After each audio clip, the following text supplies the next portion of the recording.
stage ini, saya mesti mau lari. Ya, amat berbahagia Tuan, mohon berkenan untuk saya memulakan majlis.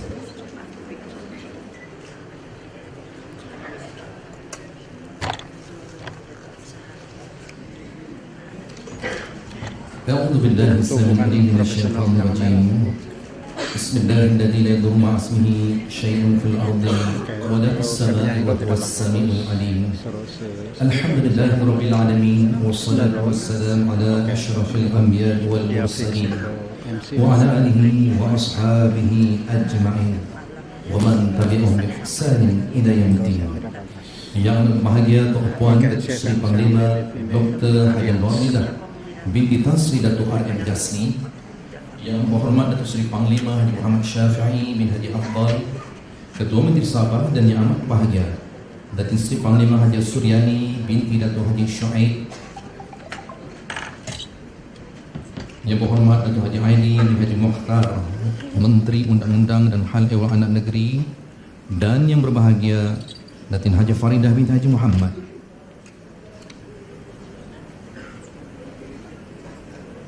Yang dihormati CP Datuk Omar Haji Mamah, Pesuruhjaya Polis Sabah, dan yang berbahagia Datin yang berhormat Datuk Haji Uda Sulai, Pembantu Menteri Undang-Undang dan Hal Ehwal Anak Negeri Sabah,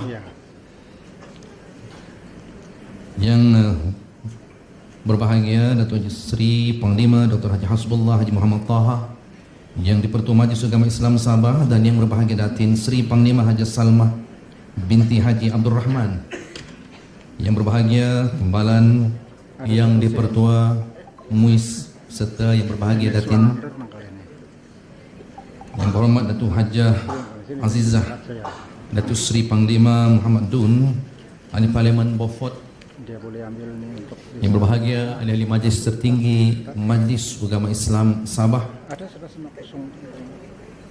yang berbahagia Datuk Nordin Siman, Mayor Bandaraya Kota Kinabalu, yang berbahagia Ustaz Haji Saiful Zaman bin Sanggul, Pengarah Jabatan Hal Ehwal Agama Islam Negeri Sabah Jahins, yang berbahagia Datuk Sairin Karno, yang di-Pertua Usia, yang diraihkan pengurusi agensi Islam Negeri Sabah, Datuk Seri Panglima, Datin Seri Panglima, Datuk Datin, Ketua-Ketua Jabatan Negeri dan Persekutuan, tuan-tuan dan puan-puan yang dihormati sekalian, Assalamualaikum warahmatullahi wabarakatuh. Ahlan wa sahlan wa marhaban bikum, selamat datang diucapkan ke majlis bicara khas Yang Mulia Ustaz Abdul Samad LC MA bersama agensi Islam Negeri Sabah, negeri di bawah Bayu, 13 Muharram 1440 Hijri, hari Jumaat bersama dengan 13 September 2019 Masihi, bertempat di Ballroom Tun Sekaran, Tabung Haji, Kota Kinabalu. Sesungguhnya para hadirin yang dihormati sekalian, tiada lafaz terindah di ketika ini melainkan ungkapan rasa kesyukuran yang tiada penghujungnya kerana atas izin dan kehendak Ilahi dapat kita sama-sama dihimpunkan di Dewan yang mulia ini bersama seorang ulama tersohor Nusantara yang pastinya tidak perlu untuk saya perkenalkan tokoh kesayangan Nusantara, istimewa ilmiah kita pada malam ini yang amat bertuah ini turut dihadiri sama oleh barisan para pemimpin yang kita sayangi, tanda sokongan terhadap program-program keagamaan. Semoga majlis ini menjadi legasi perpaduan sesama kita.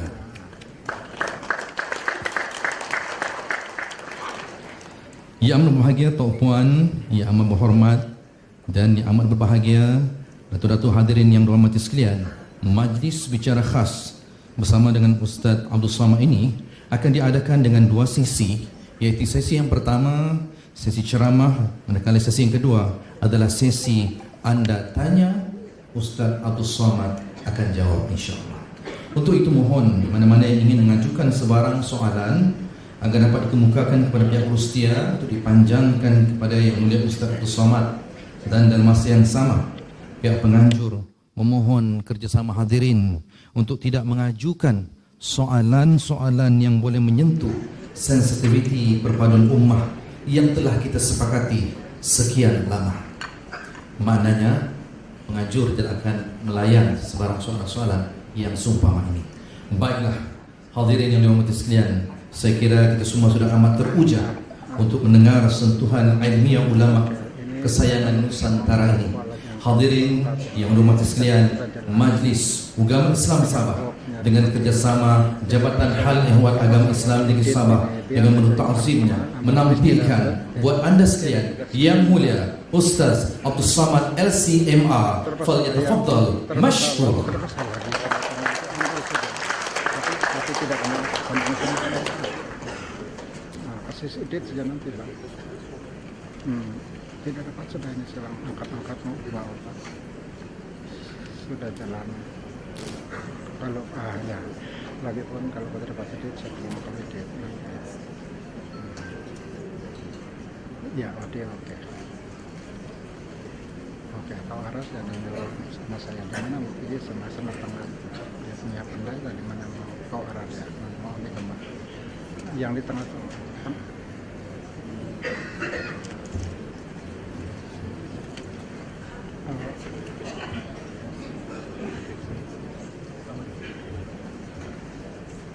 siapa punya muka? Oke, saya gambar kalau ini mana siapa yang berkuasa? Bismillahirrahmanirrahim. Assalamualaikum warahmatullahi wabarakatuh. Alhamdulillah wa kafa wassalatu wassalamu ala al-habibil mustafa wa ala alihi wa ashabihi ahli tuqa wal wafa. Subhanaka la ilma lana illa ma 'allamtana innaka antal alimul hakim. Rabbi shrah li sadri wa yassir li amri wahlul 'uqdatam min lisani yafqahu qawli. Yang amat berbahagia Tuan Datuk Sri Panglima Dr. Hajah Nurlidah binti Tan Sri Datuk R. Amjasni. Yang amat berhormat Datuk Sri Panglima Haji Muhammad Syafi bin Haji Abdal Ketua Menteri Sabah, dan amat berbahagia Datin Sri Panglima Hajah Suryani binti Datuk Haji Shu'aib. Yang berbahagia Major Jenderal Datuk Zulkifli Rahmat Panglima Markas. Yang berbahagia hadirin hadirat muslimin muslimat, insyaallah yang besar tak dihibur, yang kecil tak disebut nama, kita semua dimuliakan Allah Subhanahu wa taala. Amin ya rabbal alamin. Tajuk kita malam ini adalah tentang Ahlus Sunnah wal Jamaah. Ada orang berfahaman bahawa semua yang dia lakukan ini sudah tertulis di Lauhil Mahfuz dan dia tiada kuasa untuk menolak. Na'udzubillah. Maaf, beribu maaf. Bila dia berbuat mencuri, lalu kemudian dia ditangkap, dan saat itu ditanya, mengapa awak mencuri? Sebab Allah dah tuliskan di Lauhil Mahfuz. Kemudian suatu ketika, ini yang saya cakapkan ini nyata, terjadi, bukan illusion. Suatu ketika ditangkaplah seorang peminum khamar pada masa Sayyidina Umar Ibn Khattab. Lalu dia ditanya, mengapa awak minum khamar? Kata dia, saya sebenarnya tak nak minum khamar, tapi dah tertulis di Lauhil Mahfuz. Maka kata Umar bin Khattab, bagi dia hukuman 2 kali ganda. Pertama, sebab dia salah minum khamar. Yang kedua, dia berbicara tentang akidah tanpa ilmu yang benar. Kelompok ini disebut dengan aliran Jabariyah. Diambil dari kata Jabar. Jabar artinya terpaksa. Orang yang terpaksa, jim ba ra jabar. Orang yang terpaksa, majbur, dia terpaksa. Seperti pokok kayu yang dihembus angin. Jadi bila saya dibagi amanah untuk menyampaikan Ahlus Sunnah wal Jamaah, saya, maka kita mesti keluarkan umat dari Jabariyah ini. Lawan daripada Jabariyah ini pula disebut dengan Qadariyah. Qadariyah mengatakan tak ada takdir. Maka rukun iman bagi orang Qadariyah ini 5 saja. Antu'mina billah wa malaikatihi wa kutubihi wa rusulihi wal yaumil akhir. Kata dia takdir tak ada. Sebab bila orang percaya kepada takdir ini hanya akan melemahkan umat Islam saja. Beratus tahun kita dijajah oleh musuh dan umat Islam tak melawan. Mengapa awak tak berperang? Terima sajalah, ada takdir Allah. Dua kelompok yang saling bercanggat. Yang satu mengatakan berserah kepada takdir macam pokok kayu dihembus angin, tiada kuasa untuk melawan. Yang satu lagi pula mengatakan kita buang saja takdir ini, sebab takdir hanya akan melemahkan umat Islam. Maka di mana ahlu sunnah wal jamaah? Ahlu sunnah wal jamaah mengatakan ada takdir, ada kuasa, tapi kita juga diberi Allah Ta'ala yang disebut dengan al-kasbu namanya, atau ikhtiar. Itu yang disampaikan oleh Al-Imam Abul Hasan Al-Ash'ari. Makanya kita sudah dirumuskan yang namanya ahlu sunnah wal jamaah itu dalam 3 hal. Pertama dalam akidah, kedua dalam fiqh, ketiga dalam akhlak. Ini diambil dari hadis Nabi SAW. Sebab kita zaman sekarang ni ada pula puak-puak yang bila kita bercakap dia tanya mana dalil, mana hadisnya. Padahal andai kita sebut hadis dia belum tentu juga faham. Tapi dia tanya mana hadis. Hadis tentang pembagian yang 3, akidah, fiqh dan akhlak, dari hadis Jibril alaihissalam manakala bertanya kepada Rasulullah sallallahu alaihi wasallam, ma huwal iman wa ma huwal islam wa ma huwal ihsan. Iman antumina billah wa malaikatihi wa kutubihi wa rusulihi wal yawmil akhir wa biqadri khairihi wa syarrihi. Sedangkan Islam anta syahada la ilaha illallah wa anna muhammadar rasulullah wa tuqimas salat wa tu'tiyaz zakat wa tasum ramadan wa tahujjal bait in istata'ta ilaihi sabila. Sedangkan ihsan anta budallaha ka'annaka tarah, engkau sembah Allah seakan-akan engkau memandang kepada dia. Fa illam takun tarahu fa innahu yaraka. Bila matamu tak dapat memandang melihat dia, sesungguhnya dialah yang melihat engkau. Maka ketiga-tiga inilah yang mesti dipegang umat Islam dalam yang disebut ahlu sunnah wal jamaah. Akidah kita bukan Jabariyah, bukan Mu'tazilah. Tapi Jabariyah Mu'tazilah ini tak boleh dibunuh.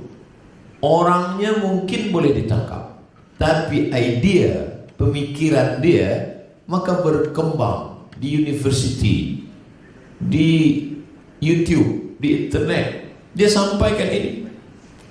Zaman dulu mungkin ada tauliah. Ustaz Abdul Somad tidak boleh bagi tazkirah di negeri Sabah bila tak ada tauliah. Tapi kita tengok anak-anak kita, masyarakat kita boleh tonton siapa sahaja di internet tanpa ada tauliah. Sebab kita sekarang zaman dunia sudah semacam kampung yang kecil saja. Siapa yang punya handphone, maka dalam genggaman dia sudah ada dunia. Dulu tuan-tuan guru di pondok-pondok melarang jangan baca kitab tafsir Al-Kasyaf, Zamakhsyari.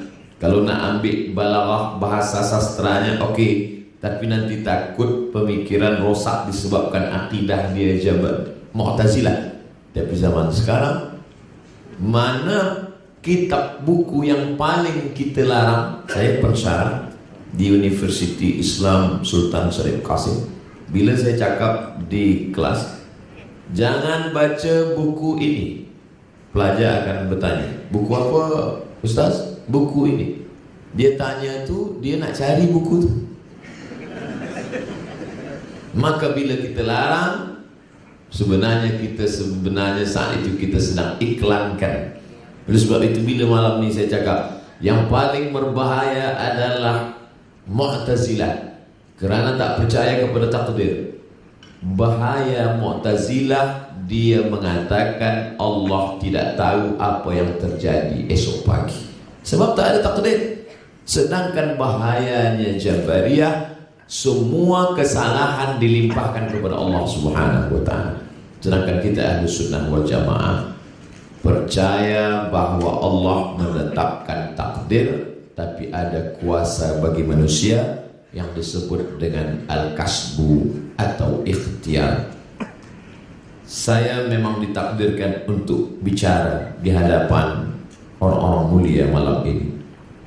Memanglah saya ditakdirkan untuk bicara, tapi saya tetap ada usaha untuk melangkahkan kaki naik ke atas untuk bertanya, apakah saya naik dari samping atau dari depan, supaya jangan silap dan salah apa yang mesti saya cakapkan, apa yang mesti saya sampaikan. Ada ikhtiar. Manusia dalam hidup ini terbagi kepada dua. Ini yang disebutkan oleh Syekh Muhammad Sa'id Ramadan Al-Buti. Al-insan, manusia, bainal musayyar wal mukhayyar, antara memilih atau yang dipilihkan oleh Allah SWT. Ada saatnya kita boleh memilih, ada masanya kita tak boleh memilih. Contoh, saya sebagai orang Melayu dari Pulau Sumatera, itu saya tak boleh memilih. Memang Allah memilihkan saya. Masa itu Allah menciptakan manusia 40 yawman nutfah, 40 hari dalam bentuk air. Summa yakunu 'alaqatan mithla dhalik, 40 hari dalam bentuk alaqah, darah. Summa yakunu mudghatan mithla dhalik, 40 hari dalam bentuk daging. 40 hari air, 40 hari darah, 40 hari daging. 120 hari, summa yursalul malaku, datanglah malaikat yang diutus Allah. Saat itu malaikat meniupkan roh ke dalam rahim perempuan orang Melayu di Sumatera, maka saya pun menjadi orang Melayu. Kalau boleh memilih saat itu, mungkin saya nak jadi orang Jepun, tapi masa itu kita tak ada pilihan. Masa itu kita musayyar. Musayyar dijalankan, kita tak berjalan sendiri, tapi ada masanya mukhayyar. Mukhayyar memilih. Ustaz Abu Somad, kata Datuk Mufti, berjumpa dengan saya di Kuala Lumpur bulan Februari. Kami nak jemput Ustaz Abu Somad ke Sabah. Saat itu saya ada dua pilihan, pergi atau tak pergi, datang atau tak datang. Masa itu saya mukhayyar, ada dua pilihan. Nah sekarang manusia ini ada yang dia anggap hidup dia ini tak ada pilihan. Dia anggap semuanya sudah suratan. Lalu semua kesalahan, kekeliruan dia pun dia limpahkan kepada Allah SWT. Na'udzubillah. Apa bezanya kita dengan orang yang dihukum pada masa Umar Ibn Al-Khattab? Ini berbahaya sekali bagi umat. Oleh sebab itu malam ini saya dibagi tajuk bagaimana menjelaskan Ahlus Sunnah wal Jamaah kepada masyarakat. Maka orang-orang ulil amri yang diberi Allah, dititipkan amanah kekuasaan, mesti faham lebih dulu tentang Ahlus Sunnah wal Jamaah sebelum masyarakatnya, sebab mereka adalah orang-orang yang diberikan dua balasan, sebagaimana surat Nabi SAW kepada raja daripada Rom, aslim taslam, bila engkau masuk Islam kau akan selamat. Falaka ajrani, kalau kau masuk Islam balasan engkau dua. Pertama, engkau Islam. Yang kedua, rakyat engkau Islam kerana engkau. Begitulah hebatnya orang-orang yang punya kekuasaan. Bila mereka Islam, maka dia pun mendapatkan dua. Begitu juga sebaliknya. Bila mereka tidak tunduk patuh kepada Islam, maka mereka juga ikut bertanggung jawab di hadapan Allah Subhanahu wa taala. Kullukum ra'in, setiap kamu adalah pemimpin, wa kullukum mas'ulun an ra'iyati, setiap kamu akan ditanya tentang apa yang kita pimpin di hadapan Allah Subhanahu wa taala. Termasuk air ini juga ditakdirkan untuk saya. Tapi masa ini saya ada ikhtiar untuk minum atau tak minum. Dan saya pula ada al-kasbu, diberikan Allah kuasa. Ada Allah pinjamkan pada saya sama dengan Ada Allah bagi pada saya basar, pandang. Allah bagi pada saya fuad, hati untuk merenung. Saya tengok tadi ada naik saudara saya seiman. Lepas itu saya pun berfikir, kira-kira sesuai tak kalau saya minum? Layak tak kalau saya minum? Disitulah datang tuntunan Nabi Muhammad sallallahu alaihi wasallam dalam hadis Sahih Muslim. Apa kata Nabi? La yashrabanna ahadukum qa'iman. Janganlah kamu minum berdiri tegak. Faman nasiya falyastaqi. Siapa yang lupa maka hendaklah dia memuntahkan air yang sudah masuk ke dalam mulutnya. Itulah maka saya tak minum. Maka disebut faham saya ini faham ahlus sunnah, karena mengikut sunnah Nabi Muhammad sallallahu alaihi wasallam. Tapi mengapa ada hadis menyebut Nabi syariba min ma'i zamzam qa'iman? Hadis sahih juga. Nabi minum air zam-zam tegak berdiri. Oke, saya pindah. Sedangkan dia sendiri yang bercakap, dia katakan la yashrabanna ahadukum qa'iman, jangan minum berdiri. Bila dia melarang orang minum tegak berdiri, dia sendiri minum berdiri. Maaf, orang yang tak faham boleh tuduh Nabi munafik. Beza cakap dia dengan perbuatan dia. Tapi alhamdulillah, masya Allah, tabarakallah, subhanallah. Sekarang manusia modern tunjukkan, rupanya bila kita minum tegak berdiri, maka di badan kita ni ada macam alat yang diciptakan Allah, penapis air. Bila kita tegak, dia terlungkup. Bila kita duduk, dia terlentang. Mana bila kita duduk minum, air yang kita minum tadi dia tapis, suci, bersih. Mengapa Nabi minum air zam-zam tegak berdiri? Kerana air zam-zam air paling suci dan bersih di dunia. Maka orang yang guna akal fikirannya, Rabbana ma khalaqta hadza batila, tidaklah yang kau ciptakan ini sia-sia. Inna fi khalqis samawati, berfikir tentang langit, wal ardi, berfikir tentang bumi, waqtilafil laili wan nahar, perputaran siang dan malam. Wa fil ardi ayatul lil muqinin, di bumi ada tanda-tanda kuasa Allah. Wa fi anfusikum, dalam diri kita pun ada kuasa Allah. Maka inilah yang dipandang. Maka anak-anak bangsa kita, muslimin muslimat generasi masa akan datang, mesti dia belajar medical, mesti dia ahli daripada sains, kerana dia yang akan menunjukkan Islam ini, menunjukkan Islam keagungan kemuliaan ini di hadapan bangsa-bangsa akan datang. Maka mereka akan bersyahadat bukan kerana kita membawa pedang, tapi kerana melihat kehebatan yang sudah disampaikan 14 abad silam. Buktinya dilihat hari ini, ajaran Nabi Muhammad sallallahu alaihi wasallam. Ini perkara pertama yang ingin saya sampaikan tentang Jabariyah dan Qadariyah. Qadariyah punya nama lain Mu'tazilah, kerana waktu itu Wasil bin Atha tak ingin ikut pengajian Al-Imam Al-Hasan Al-Basri. Lalu kata Imam Hasan Basri, "Iktazala Wasil anna." Si Wasil sudah memisahkan diri daripada pengajian kita, maka dia disebut dengan Mu'tazilah. Nanti bila kita ada bagi tazkirah, kemudian ada beberapa orang keluar, itu Mu'tazilah, karena dia dah memisahkan diri dari pengajian kita. Ada pula satu kelompok lagi yang mengatakan bahawa selepas Nabi Muhammad sallallahu alaihi wasallam itu, maka yang paling layak menjadi pemimpin adalah Sayyidina Ali. Nabi menuliskan di kertas, bila aku meninggal nanti maka yang menjadi pemimpin adalah Ali.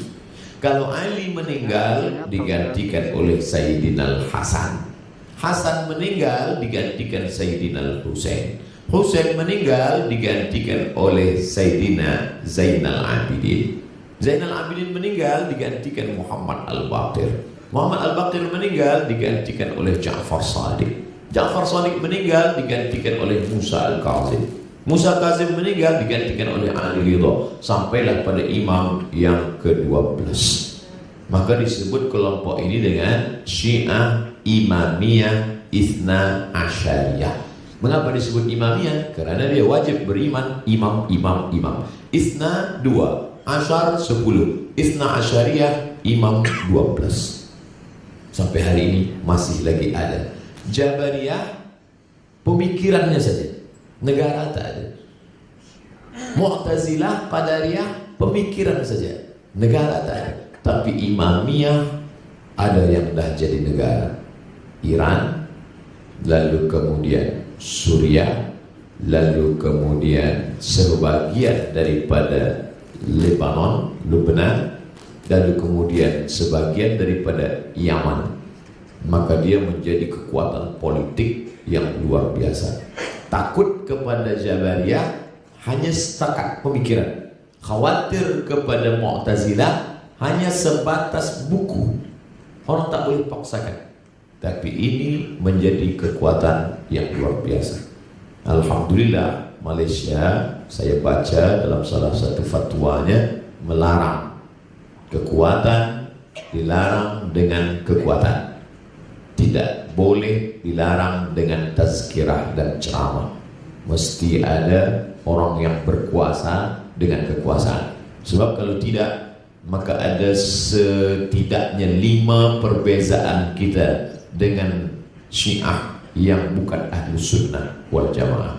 Pertama, bahwa di antara rukun imannya wajib beriman kepada imam 12. Sesiapa sahaja yang tidak beriman kepada imam yang 12, maka dia kafir halal. 2, bahwa semestinya selepas Nabi SAW meninggal itu yang menjadi pengganti pemimpin adalah Ali. Jika Ali yang mendapatkan wasiat, wasi, penerima wasiat, maka Abu Bakar dan Umar itu adalah perampas kekuasaan. Maka mereka mesti dilaknat. Maka ada doa khas namanya doa laknat sonamai Quraisy. Doa melaknat 2 berhala Quraisy. Dibaca setiap selepas sembahyang subuh. Allahumma la'an sonamai Quraisy. Laknatlah 2 berhala Quraisy, Abu Bakar dan Umar. Dan ditulis di dalam kitab-kitab mereka, di antaranya kitab Al-Kafi yang ditulis oleh Imam Al-Kulaini. Begitu juga dengan kitab-kitab yang lain. Oleh sebab itu, maka umat ini mesti dijaga daripada kelompok-kelompok yang menyeleweng, menyimpang daripada ahlu sunnah wal jamaah. Perbezaan yang ketiga, bahwa Al-Quran ada yang disebut dengan Mushaf Fatimah. Kenapa sekarang yang di tangan umat ini Mushaf Utsman? Karena ditulis pada masa Utsman ibn Affan selepas terjadi konflik. Lalu kemudian ada beberapa nama Ali yang mestinya ada di dalam mushaf itu dibuang, kata mereka. Maka ada mushaf Fatimah yang sedang dipegang saat ini oleh Imam Al-Qaim yang akan datang di akhir zaman. Bila dia datang nanti dia akan hidupkan. Dia datang ke pemakaman Baqi, dia akan hidupkan lagi Aisyah, dan dia akan rajam karena mereka menuduh Aisyah melakukan perbuatan yang dilaknat oleh Allah Subhanahu wa taala. Yang ketiga, bahwa nikah mut'ah menjadi bagian dari akidah. Al-mut'atu dini, nikah mut'ah itu adalah agamaku. Siapa yang tidak mengakui nikah mut'ah, maka tidak bagian dari orang yang berakidah benar menurut Syiah. Yang kelima, mereka ada yang disebut dengan taqiyah. Taqiyah artinya bila di Sabah ini banyak ahlu sunnah, maka dia akan mengaku ahlu sunnah. Awak ni sunni ke syi'i? Saya sunni. Bila di Sabah nanti banyak Syiah, maka dia akan mengaku saya ni syi'i. Bila setengah-setengah, saya ni sushi. Sunni syi'i, dua-dua bercampur ada sunni syi'i. Saya menyampaikan ini bukan berarti selepas ini lepas begitu saja. Malam ini apa yang saya sampaikan ini recording, lepas itu akan diupload ke YouTube dan Syiah akan menonton dan mereka akan bully saya. dalam komen-komen. Tapi saya terus akan sampaikan. Sampai bila? Karena mesti dijaga. Saya menulis disertasi PhD judul Syekh Hasyim Asy'ari wa juhuduhu fi nasri sunnah di Indonesia. Kontribut Syekh Hasyim Asy'ari, pengasas Nahdlatul Ulama, dalam menjaga dan menyebarkan Ahlus Sunnah wal Jamaah di Nusantara, khususnya di Indonesia. Maka dalam satu kitab beliau berjudul Risalatu Ahlus Sunnah, yang beliau bahaskan satu kelompok yang paling mengerikan, seolah-olah beliau dapat ilham lebih kurang 100 tahun yang lalu. Kenapa itu yang banyak beliau bahas tentang Syiah? Kerana saya yakin Allah ilhamkan pada beliau, ittaqu firasatal mu'min, takutlah pada firasat seorang beriman, fa innahu yanzuru bi nurillah, karena dia memandang dengan nur cahaya dari Allah. Mengapa dia panjang bahas tentang Syiah? Kerana dia faham bahwa kelompok ini mungkin akan besar di masa akan datang, dan anak cucu kita menjadi korban kalau kita tak kuatkan akidah Ahlus Sunnah wal Jamaah. Tapi saya yakin dan percaya Malaysia tidak hanya tazkirah, tak hanya khutbah, tapi ada perundang-undangan, ada fatwa. Maka negeri ini dijaga. Mudah-mudahan negeri-negeri di Nusantara tetap dijaga daripada kelompok-kelompok yang menyimpang daripada Ahlus Sunnah wal Jamaah. Amin ya rabbal alamin. 20 menit saya bahas tentang akidah, karena tadi 3, akidah, fiqh, dan akhlak. Seterusnya kita bahas yang kedua, yaitu fiqh. Ahlus Sunnah wal Jamaah dalam bidang fiqh ini 4. Pertama, mazhab Imam Nu'man bin Sabit. Kampung dia di Kufah, meninggal tahun 150 Hijrah. Tapi lebih popular kita dengar dengan nama Imam Hanafi.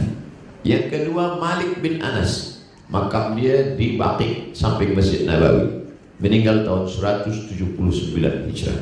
Kita lebih kenal nama dia yang masyhur, Maliki, Malik bin Anas. Yang ketiga, Muhammad bin Idris, tapi nama popular dia Syafi'i, meninggal 204, makam dia di Kahira. Yang keempat, Ahmad bin Hanbal, tapi kita sering sebut nama dia Imam Hanbal, meninggal di Baghdad tahun 241. Keempat-empat ini Ahlus Sunnah wal Jamaah.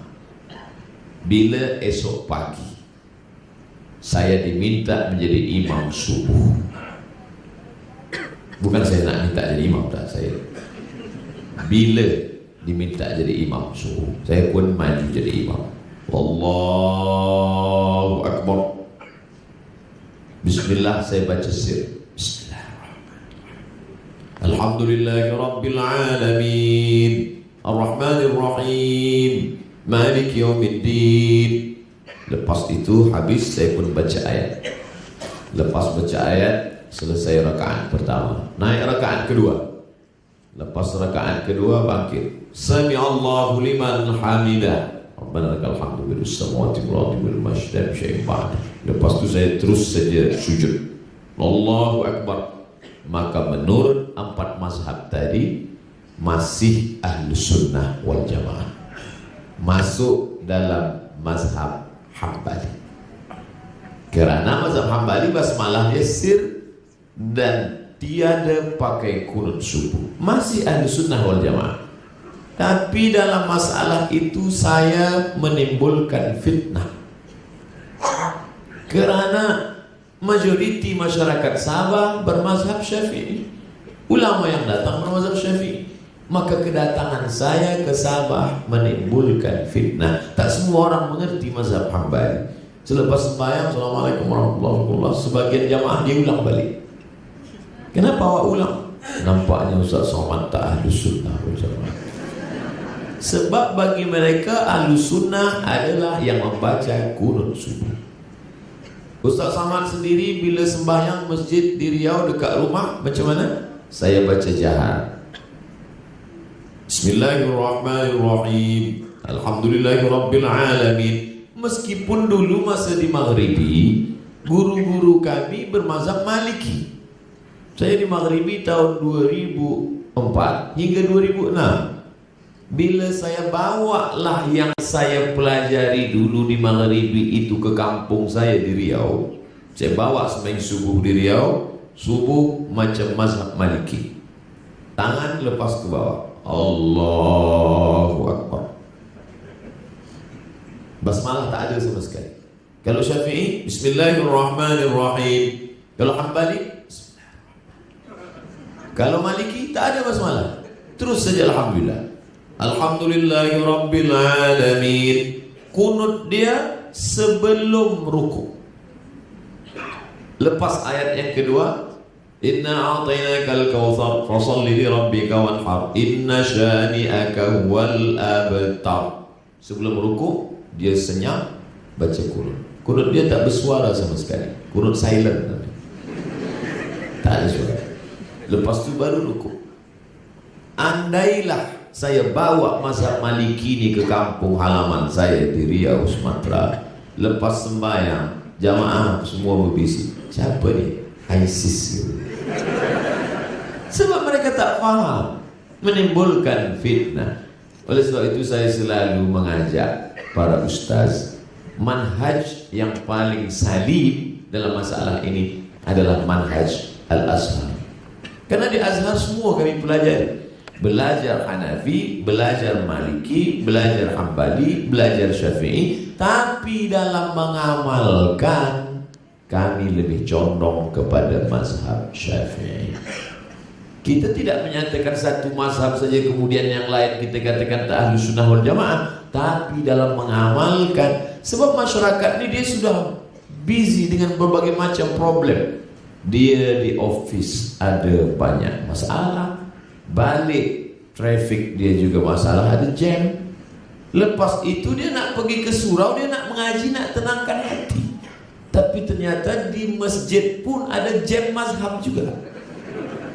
Bila dia lagi nak dapatkan ketenangan? Oleh sebab itu maka bak kata pepatah Melayu, kalau mencincang sampai ke landasan, biarlah putus kaji sikit, tak panjang tapi selesai. Dari maghrib ke isya, muslimin muslimat, maghrib ke isya malam ini kita akan bahaskan pasal tentang bersentuh lelaki dengan perempuan menurut 4 mazhab batal atau tak batal. 45 minit maghrib ke isya bahaskan satu masalah saja menurut 4 mazhab.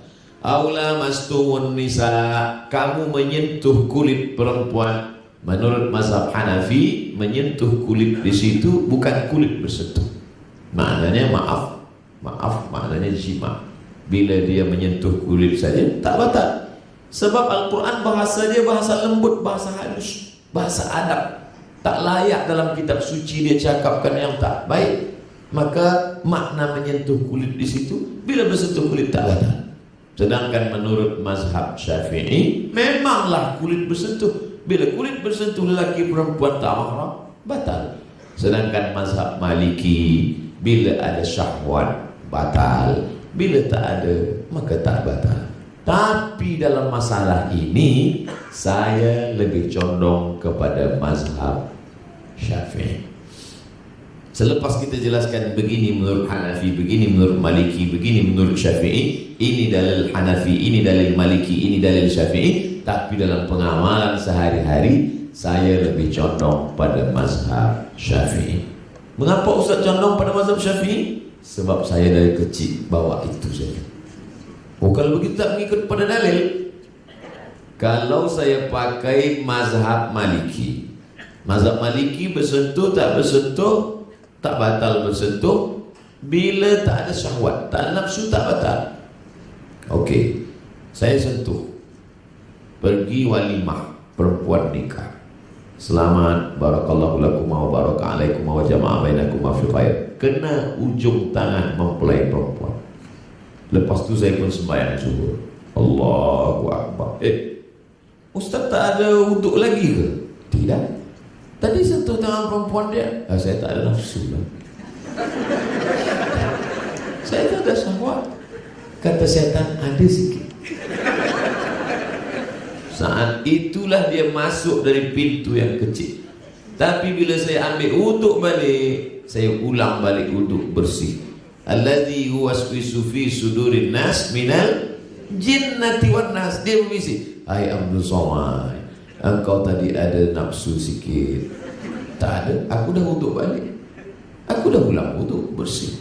Tapi saya tak salahkan mazhab Maliki. Sebab bila saya salahkan mazhab Maliki, maknanya saya menderhaka kepada guru-guru saya di Maghribi dulu. 2 tahun saya ambil ilmu mereka, lepas itu saya salahkan mereka. Di mana adab saya sebagai talibul ilmi, pencari ilmu? Maka Al-Azhar, Masya Allah, Tabarakallah, mengajarkan kami. Itulah selama ini yang saya sampaikan dalam tazkirah, dalam pengajian. Setakat yang saya ingat, setakat yang saya mampu sahaja. Bila dulu yang kami hafaz mungkin 500 muka surat, balik mungkin tinggal 5 saja lagi. Yang satu hilang di pesawat terbang, satu hilang entah di mana-mana. Lalu kemudian orang bertanya, saya senang bila Ustaz sampaikan tazkirah, Ustaz sebutkan semuanya. Yang saya ingat sahaja. Sebab kita nak tunjukkan inilah gajah itu. Sebab bila kita sampaikan satu saja, gajah itu dia panjang bulat, itu ekor dia. Gajah itu dia tipis, itu telinga dia. Lepas itu berkelailah umat ini masalah gajah. Kata satu telinga, yang satu ekor. Kedua-duanya belum pernah menengok gajah. Oleh sebab itu maka kita sampaikan secara keseluruhan. Tapi kemudian saya lebih condong berpegang kepada ini, kerana ini yang saya amalkan, dan negeri ini memakai mazhab Syafi'i. Adapun Sabah, tadi lama bercerita dengan Datuk Seri tentang bagaimana kerajaan Brunei, kerajaan Sabah, kerajaan Sulu, para petualang, explorer dari Bajau, lalu kemudian dari Bugis, Makassar, Banjar, semua Nusantara ini mereka berpegang kepada mazhab Syafi'i, kerana kitab-kitab mereka adalah yang ditulis oleh ulama mazhab Syafi'i. Dan yang paling populer di antara kitab itu adalah kitab Sabilal Muhtadin yang ditulis oleh Syekh Muhammad Arsyad Al-Banjari. Al-Banjari, Banjar, Kalimantan Selatan, Banjarmasin. Maknanya apa? Memang kitab inilah yang dipakai di samping kitab-kitab lain, menunjukkan mereka berpegang kepada mazhab Syafi'i. Satu contoh sahaja. Apakah ulama yang keluar daripada 4 mazhab ini boleh dikatakan bukan Ahlus Sunnah wal Jamaah? Misalkan mazhab Zahiri, Daud Az-Zahiri, maka mengambil kepada zahir nas saja, keluar daripada yang sudah digariskan Ahlus Sunnah wal Jamaah. Maka Syekh Muhammad Hasim Asy'ari memang menuliskan betul supaya umat ini ada pegangan dalam bidang akidah. Ahlus Sunnah Abdul Hasan Al-Asy'ari atau Abu Mansur Al-Maturidi, dalam bidang fiqh 4 mazhab, tapi lebih condong kepada mazhab Syafi'i. Kemudian yang terakhir dalam bidang akhlak, dalam bidang suluk, dalam bidang perbuatan, aktiviti kita sehari-hari. Ada sebagian yang mengatakan cukup berzikir saja sehingga tak perlu lagi solat. Ini ada kelompok. Saya pernah dijemput sebuah tazkirah. Ustaz bagi tazkirah tempat kami. Apa tajuk dia? Sembahyang. Sembahyang ni dari kecil lagi. Iya, tapi banyak orang tua pun tak sembahyang sekarang. Apa sebab? Sebab kata dia cukup berzikir sudah sembahyang. Maka bila dia dengar azan di office, hayya 'alas salah, dia tetap kerja juga. Awak tak sembahyang? Pejam mata, ingat Tuhan, cukuplah. Salat itu kan ingat, maka zikir juga ingat. Maka orang yang sudah berzikir cukup, tak lagi salat. Maka mengatasnamakan tasawuf, menyebut diri tasawuf, padahal tasawuf itu mestilah berpegang kepada sunnah. Maka tajuk besar kita Ahlus Sunnah berpegang kepada sunnah. Adakah pernah Nabi Muhammad SAW berdiam diri dalam bilik dia di samping Masjid Nabawi yang biasanya Bilal bin Rabah mengetuk pintunya? Ya Rasulullah, bolehkah saya iqamah? Karena Nabi itu sholat qabliyah dia di bilik. Bila Bilal nak iqamat, dia ketuk pintu. Ya Rasulullah, sudah boleh saya iqamat? Dulu begitu. Dulu Bilal tak boleh iqamat sebelum ada izin dari imam. Sekarang Bilal iqamat sebab jam dah berbunyi. Dulu Bilal bertanya, ya Rasulullah, dah boleh saya kumandangkan iqamat? Kata Rasulullah, arihna ya Bilal, kami banyak beban dalam hidup ni. Arihna, buat beban kami ni ringan dan hilang wahai Bilal. Aqimis salat. Aqimis salat bukan maknanya tegakkan salat. Makanya khatib bila di atas mimbar, innallaha ya'muru bil adli wal ihsan wa ita'i dzil qurba wa yanha 'anil fahsya'i wal munkari wal baghi ya'idzukum la'allakum tadhakkarun fadhkurullaha al-'azim yadhkurkum was'aluhu min fadlihi yu'tikum wa la dzikrullahi akbar wallahu ya'lamu ma tasna'un. Aqimis salat. Kenapa dalam bentuk tunggal seorang? Aqimis salat, bukan aqimus salat. Aqimus salat, tegakkanlah salat. Tapi dia cakap aqimis salat, wahai Bilal, iqamatlah. Maka Bilal iqamat, ditegakkan salat. Pernahkah masa itu Bilal mengetuk pintu kamar bilik Nabi, ya Rasulullah, sudah boleh iqamat? Bilal, hari ini kau sajalah sembahyang, aku ingat saja cukup. Tak pernah.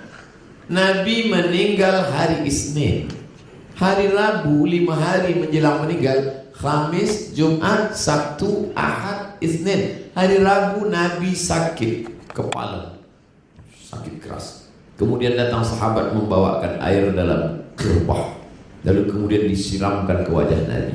Manakala Nabi terbangun, terjaga, Nabi minta dan bawa ke Masjid Nabawi untuk sholat berjamaah. Artinya apa? Nabi tak pernah meninggalkan sholat berjamaah. Jadi siapapun nanti yang mengatakan ahli tasawuf, wali Allah, tapi kemudian meninggalkan sholat, berarti bukan lagi ahlus sunnah wal jamaah. Makanya kata Syekh Abdul Wahab Asy-Sya'rani, salah satu wali Allah, hidup di abad ke-10, murid daripada Al-Imam Jalaluddin Abdurrahman As-Suyuti. Nama kitabnya Tanbihul Mughtarrin. Tanbih, peringatan. Mughtarrin, orang-orang yang tertipu. Banyak orang tertipu menyangka ini wali, menyangka ini orang yang dekat dengan Allah, tidak lagi salat. Kenapa dia tak sembahyang? Oh, dia bukan macam kita orang awam. Kita sembahyang di Sabah, dia di Makkah. Kenapa dia tak sembahyang Jumat? Dia sembahyang Jumatnya di Makkah. Orang dulu ikut saja. Tapi sebenarnya bila dia guna akal dipakai sikit saja, di Sabah pukul 12 sembahyang Jumat, 12.30, 12.30. Di Makkah baru pukul 8. Mana ada orang sembahyang Jumat pukul 8 di Makkah? Bila dia pakai sedikit saja akal untuk berfikir. Makanya kata Syekh Abdullah Masya'lani, idza ra'aitar rajul, bila kau pandang ada seseorang yang tiru fil hawa, terbang di atas awan, yamshi 'alal ma', berjalan di atas air, la tartar, jangan tertipu. Ada orang boleh terbang di atas awan, berjalan di atas air, jangan tertipu.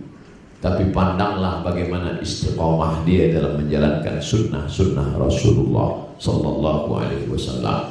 Kerana apa? Karena yang terbang di atas awan, berjalan di atas air pun iblis boleh melakukan itu. Makanya dalam tasawuf dikatakan al istiqamah, satu istiqamah khairun min alfi karamah, lebih baik daripada 1000 karamah.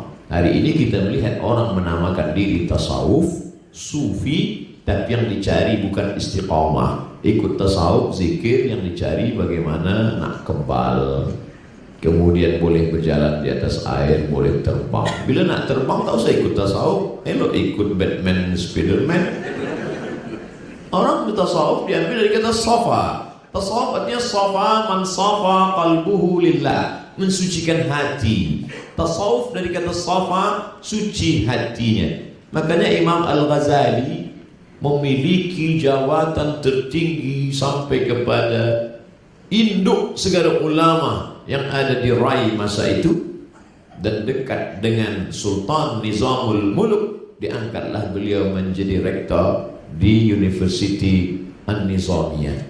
Lalu kemudian sampai pada puncaknya, dia merasa datang ujubnya, datang merasa diri lebih hebat, lebih mulia. Dia tinggalkan semua, dia pergi berkelana selama 11 tahun. Selepas itulah dia menemukan hakikat tasawuf, tak lain tak bukan adalah mengenal Allah Subhanahu wa taala, ma'rifah. Ketika Imam Al-Ghazali ditanya, "Hai Ghazali, apa ma'rifah itu?" Kata Al-Ghazali, "Nurun yaqdhifullahu fi qalbi 'abdi." Cahaya yang ditembakkan Allah ke dalam hati seorang hamba, dengan cahaya itu terang. Imam Al-Ghazali mengumpamakan hati ini macam cermin.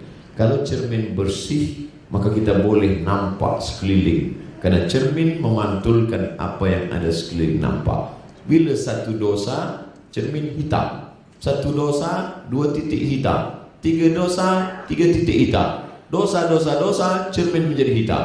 Kalau sudah cermin hitam, orang putih pun nampak muka hitam dalam cermin hitam, karena dia menampilkan apa yang nampak pada zahir kita. Oleh sebab itu maka tasawuf pada dasarnya adalah mensucikan hati, bukan mencari karamah. Makanya Sultanul Aulia, sultannya para wali, Syekh Abdul Qadir Al-Jilani, dalam kitabnya berjudul Sirrul Asrar, rahasia dari segala rahasia. Apa kata Syekh Abdul Qadir Jilani? Bagi wali-wali Allah, karamah itu sama macam beribu maaf. Karamah itu sama macam anak gadis pertama kali uzur haid, dia malu. Mereka wali-wali Allah tu malu kalau dia punya karamah. Maka dia nak hilangkan karamah itu dari diri dia, sebab dia anggap karamah itu hanya melalaikan dia dari Allah. Tapi orang saat ini mengikut tasawuf justru ingin mencari karamah, mencari kelebihan, menunjukkan. Padahal ulama tasawuf dulu ingin supaya rendah hati, tawaduk. Ketika dia tawaduk, di situ Allah mengangkat derajatnya. Maka Imam Al-Ghazali menulis kitab berjudul Ihya Ulumuddin, menghidupkan ilmu-ilmu agama Ahlus Sunnah wal Jamaah. Karena saat itu banyak yang sibuk melupakan sunnah, sibuk menganggap diri sudah zuhud, padahal sebenarnya bukan zuhud. Suatu ketika Aisyah melihat di tepi jalan seorang lelaki dengan baju yang kuyak, dengan kotor, lekuh. Lalu kemudian Aisyah bertanya, "Man hal? Siapa orang ini?" Mereka menjawab, "Huwa azhadun nas." Inilah orang yang paling zuhud. Kata Aisyah, "Bukan ini zuhud. Karena Umar radhiyallahu an azhadan nas." Umar itu orang yang paling zuhud, tapi dia tak meninggalkan dunia. Idza takallama asma, kalau dia bicara suaranya keras. Wa idza masya asra, kalau dia berjalan langkahnya cepat. Wa idza daraba auja, kalau dia memukul pukulannya kuat. Orang yang zuhud jalannya cepat, suaranya kuat, memukulnya kuat. Sekarang orang mengaku zuhud, meninggalkan dunia. Zuhud ke malas? Lalu kemudian berselindung di balik nama tasawuf, padahal bohong. Mengaku tasawuf, padahal berteman dengan jin.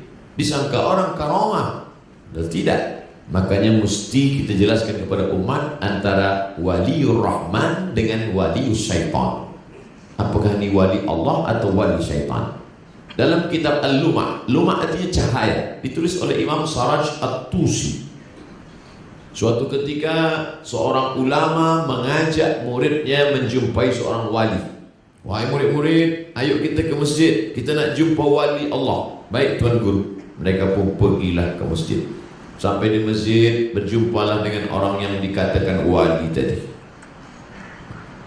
Rupanya tak berapa lama orang yang disangka wali tadi, Allah nak tunjukkan, dia meludah di dalam masjid. Dia meludah dalam masjid. Selepas itu kata guru, "Mari kita tinggalkan orang ini, dia bukan wali Allah, tapi dia wali syaitan." Kenapa? Karena dia meninggalkan sunnah. Orang yang meludah dalam masjid, orang meninggalkan adab-adab masjid, meninggalkan sunnah. Maka pegangan utama dalam akidah adalah sunnah, pegangan utama dalam fiqh adalah sunnah, pegangan utama dalam tasawuf, akhlak juga adalah mengikut Ahlus Sunnah wal Jamaah. Jadi bila kita dah tunjukkan ini kepada umat, kepada masyarakat, siapapun nanti yang datang membawa tongkat panjangnya 95 cm, maka dia bukan 1 meter.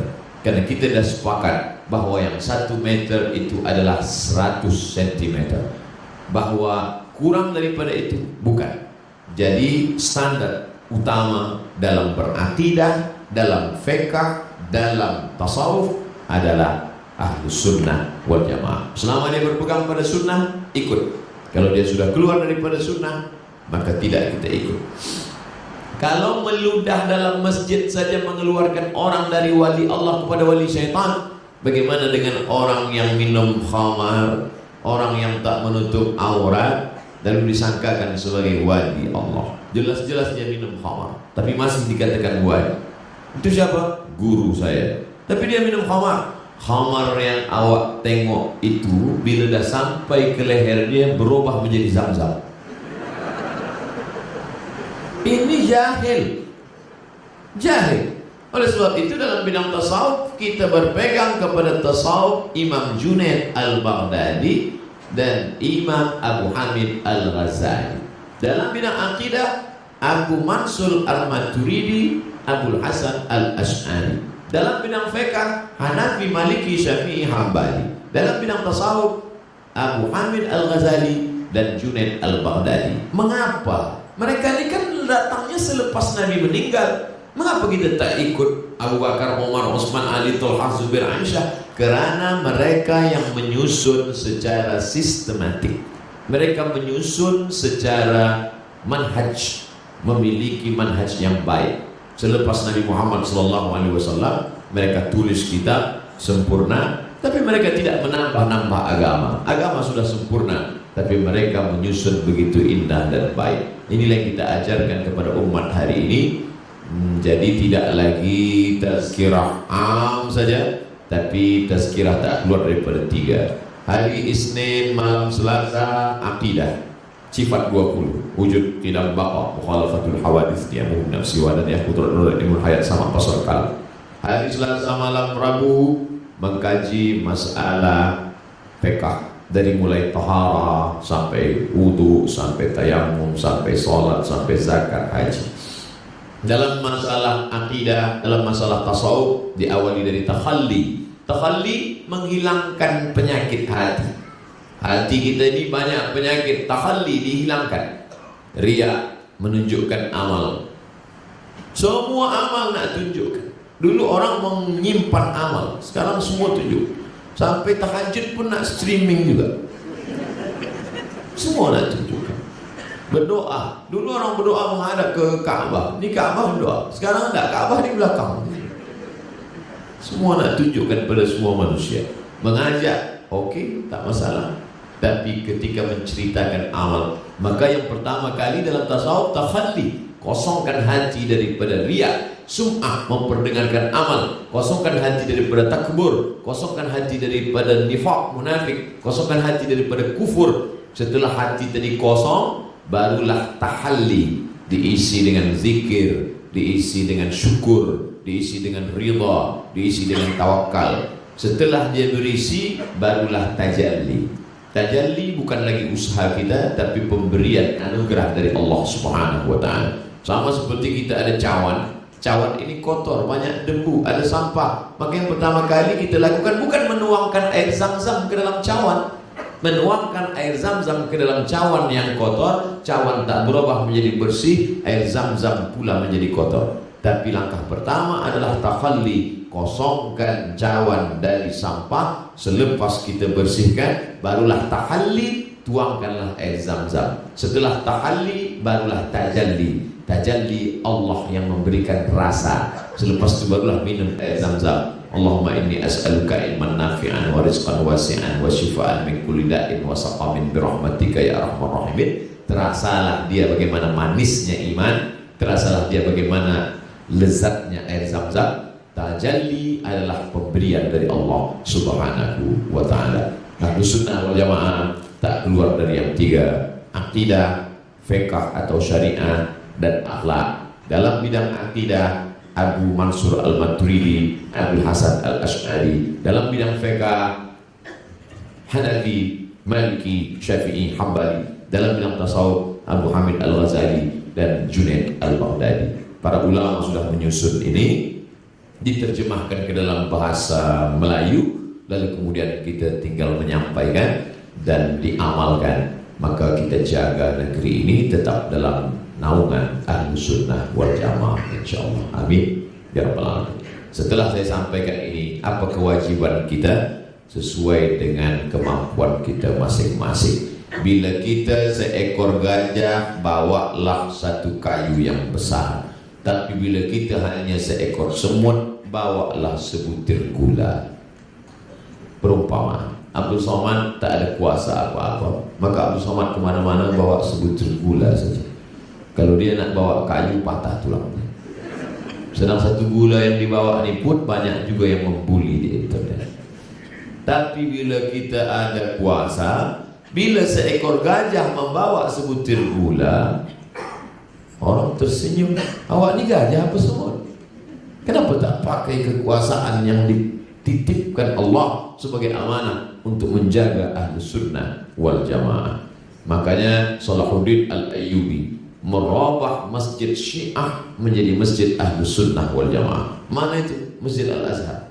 Masjid Al-Azhar Kairah diasaskan oleh Jauhar As-Siqili. Siqili, Sicilia, Andalusia, Spain sekarang.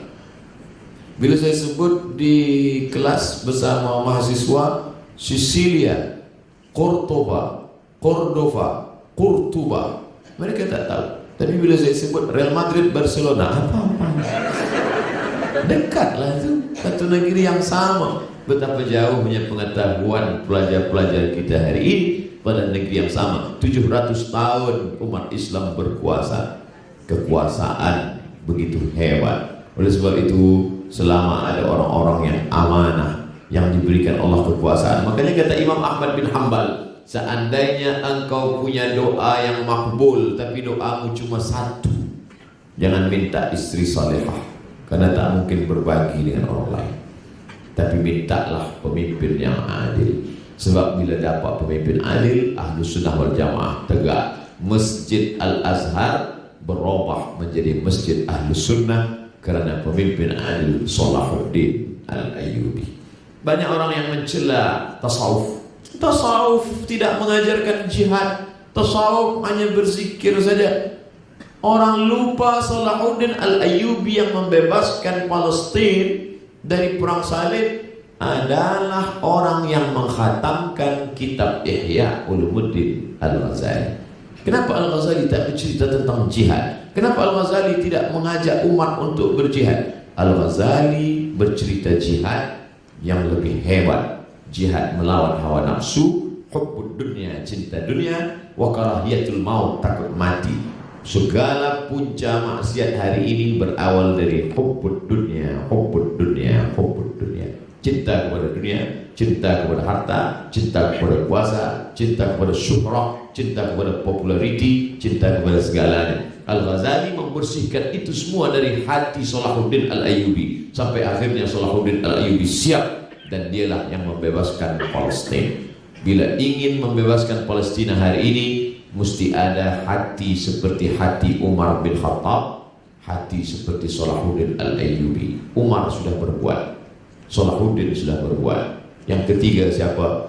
Insya Allah akan datang dari Nusantara, insya Allah. Amin ya rabbal alamin. Karena kita yang belum pernah dapat, India sudah pernah, Turki sudah pernah, Mongol sudah pernah, tapi Nusantara belum. Maka kita menjaga Nusa pulau antara luar Nusantara, pulau-pulau yang berada di luar benua yang besar. Ada pulau-pulau kecil, Pulau Sumatera, Semenanjung, Pulau Kalimantan, Pulau Sulawesi, Borneo, Papua. Pulau-pulau ini Nusantara. Maka Nusantara ini yang terpecah dari berbagai negeri, bentuknya sama. Bila kita pergi, maka mereka juga menduga sama. Pergi kita ke Makkah, mereka susah nak bezakan muka Abdul Somad ni Malaysia ke Thailand ke Indonesia. Dia tanya, Indonesia, Thailand. Kenapa hitam? Lama berjemur di pantai. Kita ni kemiripan dari mula wajah, bahasa ada kesamaan, tapi disatukan oleh satu bahasa, satu agama. Adapun yang tidak beragama dengan kita, maka mereka juga saudara kita dalam ukhuwah insaniyah. Orang yang kita ingin selamatkan, bila kita tegak di tepi jalan, kita akan tarik tangan orang yang bila ada mungkin terjadi accident, kita tarik tangan dia. Tapi tak banyak orang ingin menyelamatkan orang lain yang terperosok ke dalam, keluar dari Ahlus Sunnah wal Jamaah. Sebab orang lebih melihat yang zahir daripada yang batin. Bila ada orang terkena yang zahir, accident, dia selamatkan.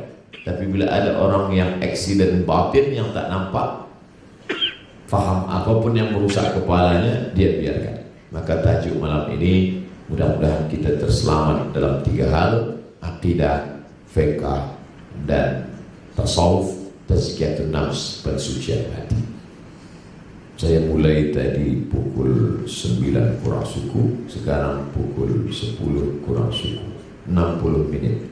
Mudah-mudahan bermanfaat, insyaAllah. Amin ya rabbal alamin. Terima kasih segala perhatian. Mohon maaf segala kekhilafan. Ada soalan-soalan akan saya jawab. Yang tak boleh saya jawab, saya akan bawa ke Pekanbaru Riau. Saya akan jawab. Saya buatkan video, akan diupload di channel Ustaz Abdul Somad Official.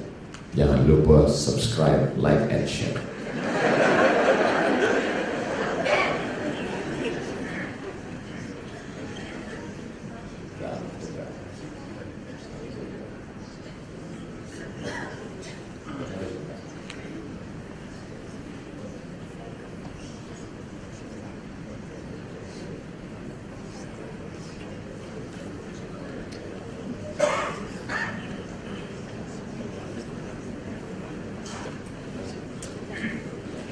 Jazakallah khairan katsiran. Terima kasih Yang Mulia Ustaz.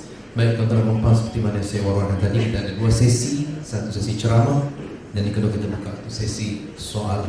Ada soal, insya-Allah Yang Mulia Ustaz bersama akan jawab, insya-Allah. Baik, namun begitu saya ulang sekali lagi, soalan-soalan itu dah diajukan kembali dahulu. Kita tengok dahulu kesesuaian soalan-soalan tuan. Adakah yang menyentuh sensitiviti yang selama ini kita telah sepakati, ya, insyaAllah. Baik, kita buka ruangan ketika ini untuk mengajukan soalan. Atau sudah semua selesai dengan apa yang telah digambarkan oleh Yang Mulia Ustaz? Masuk. Ada soalan, insyaAllah? Yang Mulia Ustaz boleh kita jemput dulu, ya? Ya. Yang berbahagia, yang dibertuai sendiri akan mengajukan soalan. Silakan Datuk Seri Panglima.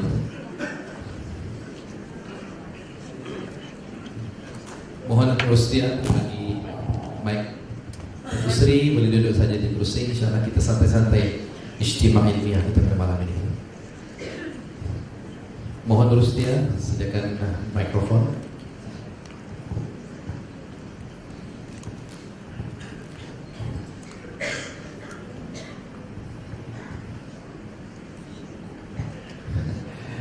Perkongsian soalan di situ. Silakan.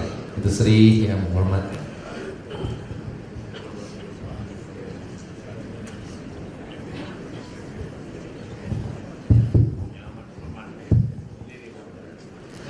Assalamualaikum warahmatullahi wabarakatuh. Waalaikumsalam. Saya ini kurang mendalam dalam pengalaman dan juga pengajarannya, cuma ingin bertanya sebagai seorang besar. Dalam Islam itu rukunnya 5.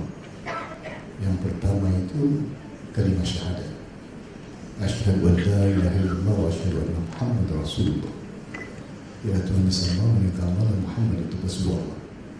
Zamannya Nabi Allah Ibrahim, zamannya Nabi Ismail. Waktu itu Rasulullah tidak ada.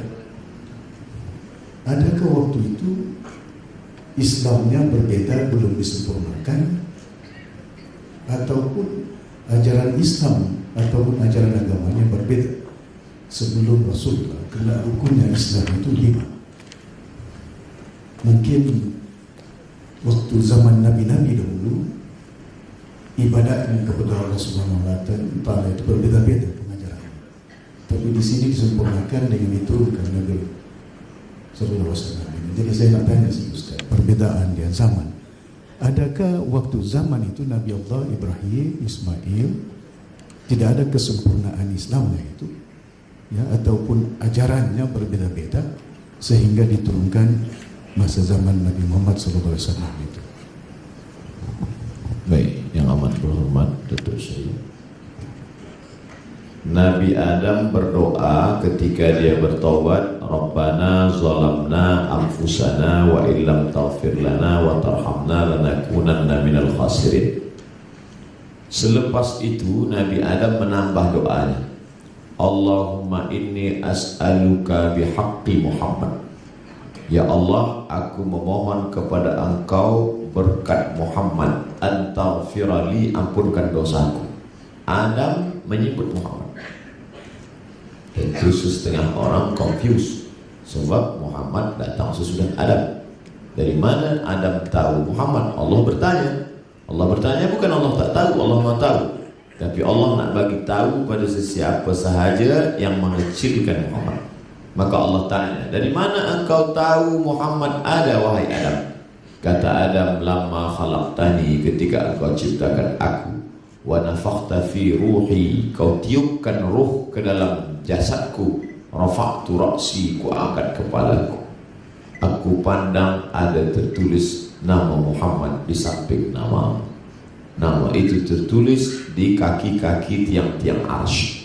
Itulah dalil mengapa beberapa masjid menulis nama Allah Muhammad, Allah Muhammad. Lalu kemudian aku tak tahu nama itu siapa, tapi rasanya nama yang mulia tentulah bersanding dengan namamu ya Allah. Maka aku bertawassul kepada engkau melalui nama Muhammad sallallahu alaihi wasallam.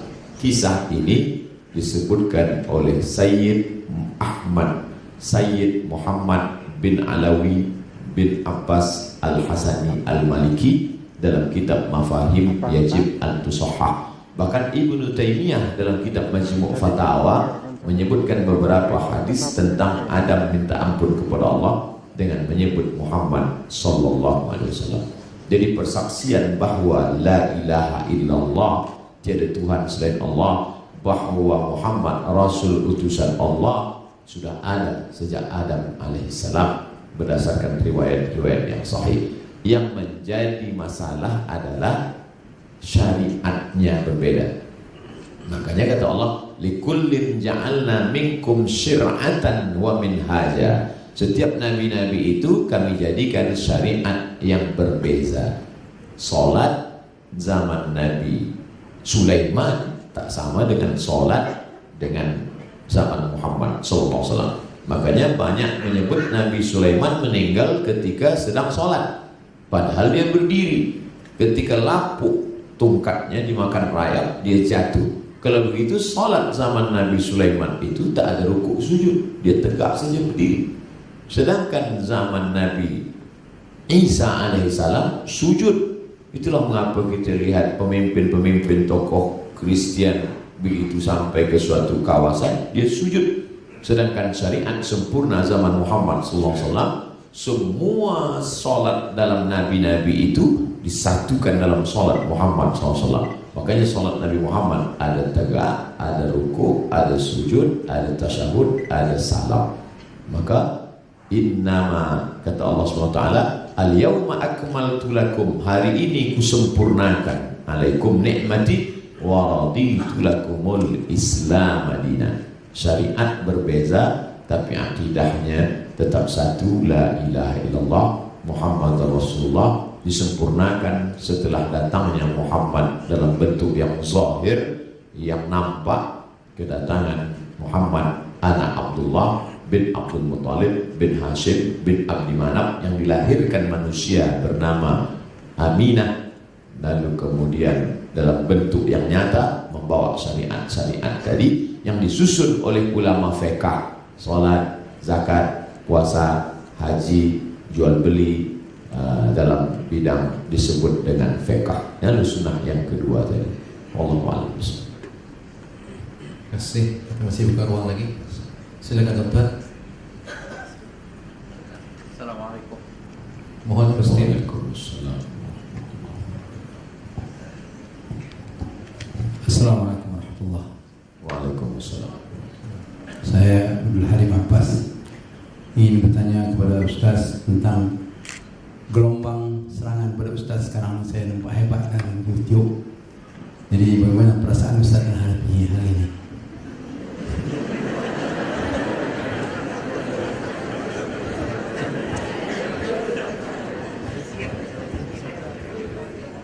Saya manusia biasa yang ada rasa takut, cemas, sedih, marah, iba, ada emosi. Ketika Abu Bakar Siddiq di Jabal Thur berdua dengan Nabi Muhammad SAW, lalu Abu Bakar menengok kaki kafir Quraisy. Kalaulah orang kafir Quraisy itu memandang ke bawah, ya Muhammad, nasib baik malam itu kafir Quraisy nengok ke atas. Kalau dia memandang ke bawah, pasti dia tengok kita. Apa kata Nabi? Ma zannuka bisnaini. Kalau kau sangka kita di sini berdua, fallahu salisuhuma, maka Allah yang ketiga.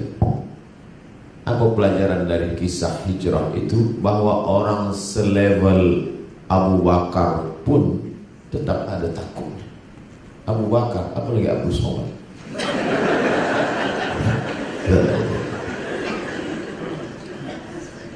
Lalu kemudian apa kata Rasul sallallahu alaihi wasallam kepada Abu Bakar? Idhuma fil ghari, diabadikan dalam Al-Quran, menunjukkan kisah itu luar biasa.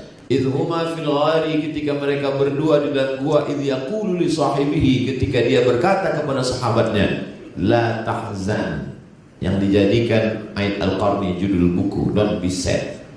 La tahzan, innallaha ma'ana. Jangan kau takut wahai Abu Bakar, Allah bersama kita. Innallaha ma'ana, Allah bersama kita. Tapi berbeza pertanyaan, berbeza ucapan Muhammad SAW dengan ucapan Musa. Musa juga mirip macam itu. Ketika di hadapannya Laut Merah, di belakangnya Fir'aun. Apa kata Bani Israel? Inna lamudrakun, kita akan tertangkap wahai Musa. Fir'aun dah dekat nih, di hadapan kita Laut Merah, kita akan tertangkap. Kata Musa, kalla, tidak. Inna ma'iya rabbi sayahdi, bersamaku ada Allah. Kenapa beza jawaban Muhammad dengan Musa? Muhammad mengatakan innallaha ma'ana, Allah bersama kita. Tapi Musa mengatakan ma'i, bersamaku. Karena sahabat Muhammad ketakutan, sedangkan sahabat Musa menakut-nakuti. Maka bila ada orang yang takut, Ustaz, macam mana lah nasib kita nanti? Saya akan bagi tahu dia, innallaha ma'ana, Allah bersama kita. Tapi bila ada yang menakut-nakuti saya, nanti bila Ustaz tertangkap macam mana? Kalla, inna ma'iya rabbi saya, bersamaku ada Allah, bersama kau tak ada. Nampaknya bunyinya sombong aku, tapi tentu berharap doa orang banyak. Kadang-kadang kita ni menyangka bertuah, padahal sebenarnya kita ni menumpang tuah. Menumpang tuah doa orang-orang soleh dari sahabat, insyaAllah. Amin. Allah. Baik, silakan. Bismillahirrahmanirrahim. Assalamualaikum warahmatullahi wabarakatuh. Saya Sarbi bin Marmin dari Pertubuhan Islam Seluruh Sabah. Saya ingin pendoa nama buku-buku yang perlu dibeli, yang menyentuh tentang ilmu fiqh sampai kepada ilmu tasawuf atau ihsan sebagai rujukan atau bacaan, agar nanti ilmu yang sepatutnya kita miliki itu dapat kami rujuk dengan kitab-kitab tersebut. Maksud saya sini adalah senerai nama kitab-kitab. Ya, terima kasih Ustaz. Baik. Akidah, fiqh, tasawuf. Ahlus Sunnah wal Jamaah. Dalam bidang akidah, kitabnya di dalam Abul Hasan Al-Ash'ari, mazhab Ash'ari, Al-Husunul Hamidiyah, untuk pelajar mutawassithah, Al-Husunul Hamidiyah. Lalu kemudian di atas itu adalah Ad-Dasuqi ala Ummil Barahin. Itu yang selalu dipelajari di pondok-pondok sekolah agama. Al-Husunul Hamidiyah, Ad-Dasuqi ala Ummil Barahin, Aqidatul Awam.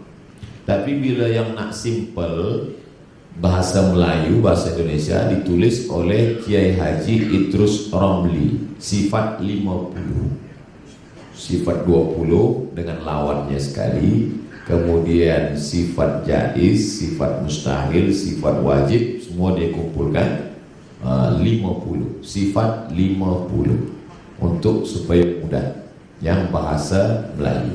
Ini akidah Ahlus Sunnah wal Jamaah.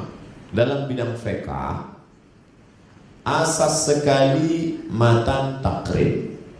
Selepas itu naik ke atas Fathul Qarib, naik lagi ke atas I'anatul Talibin, naik lagi ke atas Al-Mahalli.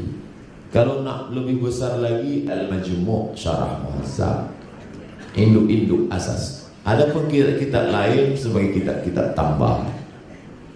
Tapi kalau nak yang bahasa Melayu, fiqh Islam Sulaiman Rashid.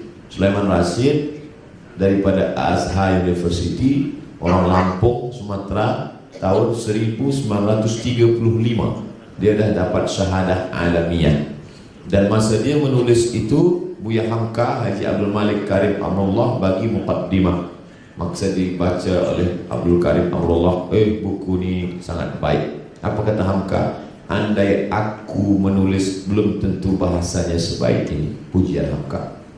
Saya selalu bagi pelajar yang asas sekali, supaya dia boleh bezakan mana rukun, mana syarat, mana wajib, mana sunat, mana muakkad. Fiqh Islam Sulaiman Rashid. Kemudian dalam bidang tasawuf, Bidayatul Hidayah, awal-awal dapat hidayah, Imam Al-Ghazali. Kemudian pula Irsyadul Ibad, di bawah itu lagi ditulis oleh Nawawi Al-Bantan yang menulis kitab Marah Labid fi Kashfi Ma'anil Qur'anil Majid. Tapi kalau nak yang paling lengkap-lengkapnya, bahkan psikologi Muslim, Islam juga banyak mengkaji kitab ini, Ihya Ulumuddin. Tapi orang Melayu susah nak baca Ihya Ulumuddin. Datang ulama Melayu yang membuat Ihya Ulumuddin itu menjadi simple, mudah untuk dibaca orang. Itulah dia kitab Sayrus Salikin. Sayrus Salikin itu sebenarnya intisari daripada Ihya Ulumuddin. Sayrus Salikin ditulis oleh Syekh Abdul Somad Al-Falembani, Palembang, Sumatera. Dan beliau meninggalnya di Kedah. Masa kerajaan Kedah diserang oleh Siam. Bangkit semangat jihad dia, pergi dia dari Sumatera, pergi ke Kedah dan mati syahid. Jadi jangan katakan orang tasawuf ini hanya memetik zikir tasbih dalam kelambu. Dia mati melawan Siam. Masa kerajaan Siam menyerang kerajaan Melayu Kedah. Oleh sebab itu maka mereka sudah mutu qabla anta mutu, matilah kamu sebelum mati. Sampai hari ini kitab Sayrus Salikin yang merupakan intisari Ihya Ulumuddin masih dikaji di beberapa surau, masjid, pondok di Sumatera, khususnya di Palembang, di Riau masih. Ditulis oleh Syekh Muhammad Syekh Abdul Somad Al-Falembani. Saya ingat itu karena namanya sama nama saya. Wallahualam. Itulah 3 yang saya ingat tentang kitab-kitab untuk 3 spesialisasi. Ya, betul sekali. Silakan yang berdoa usia. Assalamualaikum warahmatullahi wabarakatuh. Waalaikumsalam. Saya mohon penjelasan mengenai dengan rahmatan lil alamin. Islam itu adalah rahmatan lil alamin. Mohon diperjelaskan. Masih. Alam dalam bahasa Arab masih wallah, itu arti alam. Segala selain Allah maka dia alam. Rahmatan lil alamin, Islam ini menjadi rahmat bagi segala. Adakah Islam ini menjadi rahmat bagi kambing? Kenapa Ustaz tiba-tiba ingat kambing? Tadi makan kambing. Datuk Seri bagi susah makan kambing. Adakah Islam ini menjadi rahmat bagi kambing? Lalu kemudian datanglah seorang Arab menarik kambing tersiksa, lalu kemudian dia jatuhkan ke lantai, lalu kemudian dia asah pisau di mata kambing itu, di muka mata kambing itu dia asah. Nabi menengok itu marah. Apa kata Nabi? Aturidu antumitaha mautatin. Apakah engkau nak buat kambing ini mati berkali-kali? Dulu masa saya kecil, saya tengok Pak Cik nak potong kambing, kata datuk, kata nenek, jangan asah di mata kambing, jangan asah pisau di. Dulu saya sangka itu adat kita orang Melayu saja. Rupanya baru saya paham, rupanya itu hadis Nabi SAW. Tak boleh mengasah pisau di depan mata kambing, ditutup. Makanya telinga kambing yang panjang itu ditutupkan ke mata kambing. Nak potong tu, baringkan sisi kiri ke arah kiblat. Mata kambing itu ditutup dengan telinga dia yang panjang tadi. Kalau tak panjang, Ustaz ambillah daun ke apa, potong. Karena kata Nabi SAW, idza qataltum fa ahsinul qitslah. Kalau kamu membunuh, bunuh dengan baik. Sekali bunuh mati. Wa idza dzabhtum fa ahsinuz dzabhah. Kalau kamu menyembelih, sembelih dengan baik. Macam mana menyembelih dengan baik? Falyuhidda syafratahu, pisaunya tajam. Wal yurih zabihatahu, buat binatang itu mati tenang, jangan dia stres, ketakutan. Maka rahmatan lil alamin, kambing pun dapat rahmat. Adakah semut-semut dalam pokok kayu, kayunya di dalam tanah yang lapuk dapat rahmat? Ya. Karena kata Nabi, la yabulanna ahadukum fil juhri. Jangan kencing di lubang tanah. Di lubang tanah orang kencing tak boleh. Sebab dua. Pertama, lubang tanah masakinul jin, tempat jin. Ini banyak jin mengamuk sekarang. Sebab orang rosakkan juga. Yang kedua, bahwa lubang tanah ada di dalam itu hasyarat, serangga, semut-semut. Semut yang dalam lubang tanah dapat rahmat, rahmatan lil alamin.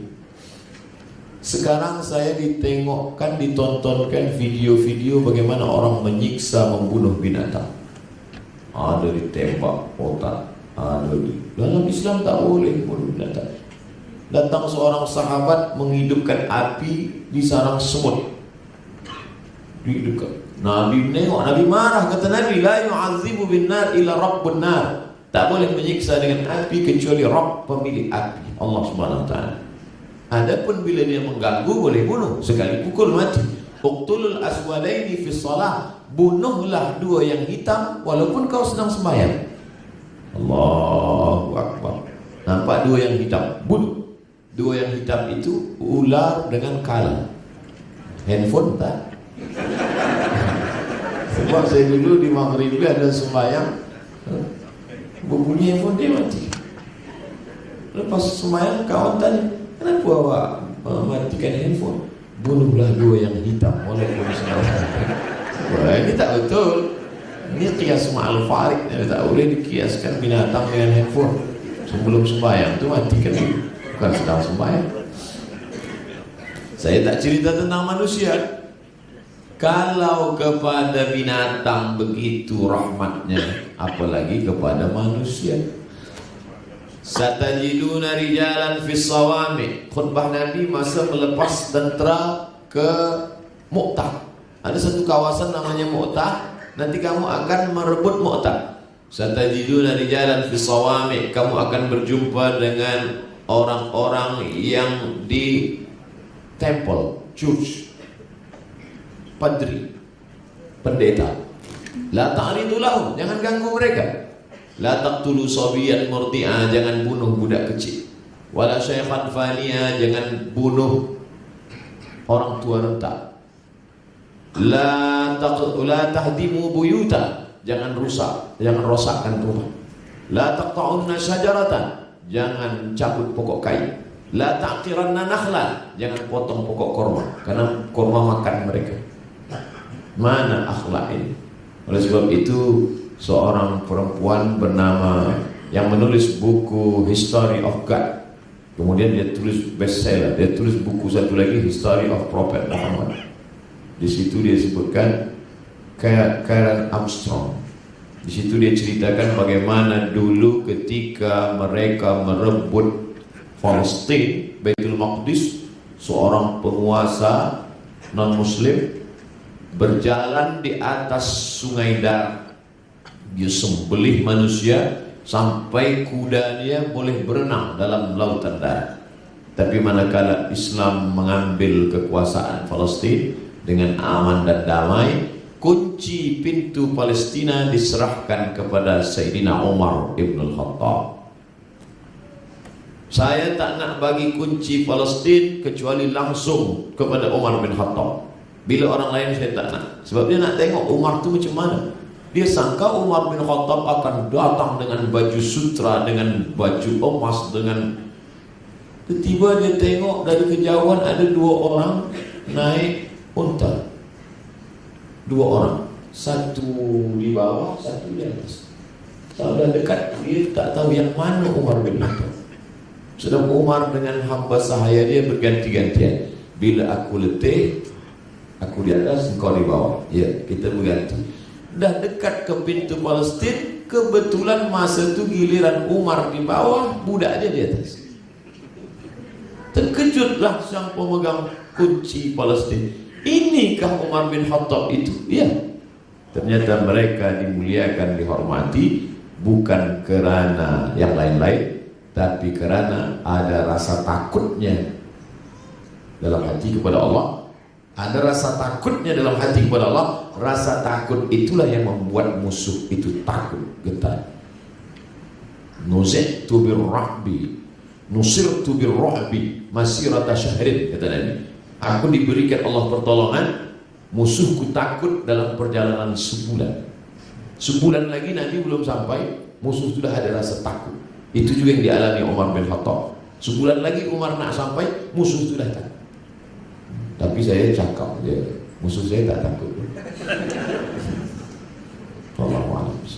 Baik, kita buka satu saja lagi kepada golongan awam.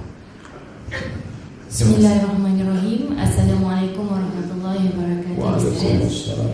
Saya Wahidatul Husna binti Zuldin, pensyarah daripada Universiti Malaysia Sabah. Saya nak tanya satu soalan kepada Ustaz. Apa pendapat Ustaz tentang istilah Islam Kalimatul Ulya, yakni Islam adalah agama yang tertinggi? Apa pendapat Ustaz tentang istilah yang itu? Terima kasih. Datang seorang sahabat bertanya kepada Nabi SAW, apakah semua yang mati syahid itu syahid? Apakah semua orang yang mati berdarah-darah, mati syahid itu syahid, masuk surga? Kata Nabi, siapa yang berjuang litakuna kalimatullahi hiyal ulya, itu kalimat itu. Yang mati syahid itu hanya kalau dia berjuang kalimatullah hiyal ulya, kalimat Allah tinggi, kalimat selain Allah rendah. Agama Allah tinggi, selain agama Allah rendah. Kalimat mengatakan kalimatullah hiyal ulya dari sunnah, dari hadis Nabi, bukan dibuat oleh ulama. Saya nak jelaskan mana yang dibuat ulama, mana yang dari hadis. Contoh, solat tahiyatul masjid itu bukan dari Nabi, itu sah, ulama buat. Nabi hanya mengatakan, idza dakhala ahadukumul masjid, bila kamu masuk masjid, fala yajlis, jangan duduk, hatta yusalli rak'ataini, sampai salat 2 rakaat. Tapi Nabi tak ada sebut tahiyatul masjid. Datang ulama bagi nama, apa nama dia? Tahiyatul masjid. Sebab bila tak kita bagi nama, kita susah jawab. Ustaz sembahyang apa tadi? Saya sembahyang apabila kamu masuk masjid jangan duduk kecuali 2 rakaat. Saya nak bagi tahu ini Quran, ini hadis, ini ulama. puan pensarang kata litakuna kalimatullahil ulya, itu bukan ulama, tapi Nabi menyebut. Apa maknanya? Bahwa yang paling tinggi, segala yang tinggi adalah segala yang dikaitkan kepada Allah. Abdun, hamba, budak, sahaya, rendah. Tapi bila hamba itu dilekatkan dengan Allah, maka naik derajat dia. Abdullah, Abdullah, Abdurrahman, Abdul Ghafur, Abdul Somad. Nah, bait, rumah. Kita semua punya rumah. Rumah biasa saja. Tapi manakala rumah itu disandingkan dengan Allah, maka dia paling tinggi. Baitullah, Abdullah, utusan. Kamu siapa? Saya utusan dari pengetua kampung. Utusan. Tapi manakala utusan itu disandingkan dengan Allah, maka dia tinggi. Rasulullah, Baitullah, Abdullah, Rasulullah. Lalu kemudian kita ini disebut dengan Ibnu Amatillah. Kita anak dari hamba Allah, budak sahaya. Kalau saya punya sahaya, punya budak, dia bekerja, maka hasil kerja dia bukan punya dia, tapi punya saya. Budak, kau pergi bekerja di kebun, gaji engkau punya aku. Budak saya tadi punya anak, anak dia punya saya, boleh saya jual. Maknanya apa? Kalau sudah menghambakan diri pada Allah, kita tak punya apa-apa. Harta kita, nyawa kita punya Allah. Allah dah beli. Innallaha ashtara minal mu'minina anfusahum wa amwalahum. Allah sudah memberi diri kita dan harta kita sudah pernah dibeli Allah. Dengan apa Allah membeli? Bi anna lahumul jannah, dengan surga. Aku beli dirimu dengan hartamu, aku bagi engkau surga. Barang yang sudah dijual tak boleh dijual dua kali. Milik Allah SWT. Maka makna litakuna kalimatullah yang mulia, Allah segala. Jadi kalau masih lagi mengedepankan yang lebih diutamakan adalah diri kita, kuasa kita, harta kita, belum lagi sampai pada makna litakuna kalimatullah yang mulia, Allah. Generasi inilah yang kita tanamkan dalam pikiran mereka, dalam akal mereka. Berjuanglah engkau. Kadang ada manusia dia berpikiran simple, sederhana saja. Nanti bila engkau dah besar, kau kerja, makan, nikah, rumah, kereta, dah. Apa beza dengan kucing? Coba kita tengok Muhammad Al-Fatih, masa ayah dia memandikan dia dari tepi sungai. Apa kata ayah Muhammad Al-Fatih? Nah, itu di seberang sungai sana, seberang lautan sana, itu namanya benteng tembok Konstantinopel. Nanti kau akan rebut itu. Itu yang terakam di dalam kepala Muhammad Al-Fatih. Sampai akhirnya manakala dia berusia 21 tahun, dia rebut itu, dirobahlah Konstantinopel menjadi Istanbul. Dan sebab itu maka kita tanamkan kepada kepala anak-anak kita, kamu akan menjadi penolong agama Allah. Kamu akan menjadi apapun di masa akan datang. Dia boleh menjadi doktor, dia boleh menjadi ahli agama, dia boleh menjadi apapun, tapi semuanya untuk menolong agama Allah. Litakuna kalimatullah yang ulia, supaya kalimat Allah yang paling tinggi. Tak sanggupkah Allah mengangkat? Wa may yanqalib ala aqibaihi, andai semua manusia di dunia ini murtad, naudzubillah, fala yadurullah syai'a, Allah tak rugi walau sikit pun. Lalu kenapa kita disuruh menolong agama Allah? In tansurullah, kalau kau tolong agama Allah, yansurkum, Allah akan menolong kamu. Wa yuthabbit aqdamakum, Allah akan mengokohkan kaki kamu saat berhadapan dengan Allah. Tak ada kaki yang kuat, tapi Allah bagi kekuatan. Ini yang kita tanamkan pada anak-anak kita. Bukan setakat makan, kereta, rumah, kerana itu semua akan hilang, akan sirna, akan tak membawa apa-apa. Tapi ada yang lebih penting, ma ta'buduna min ba'di, bila aku mati nanti kau akan sembah apa? Wallahu a'lam.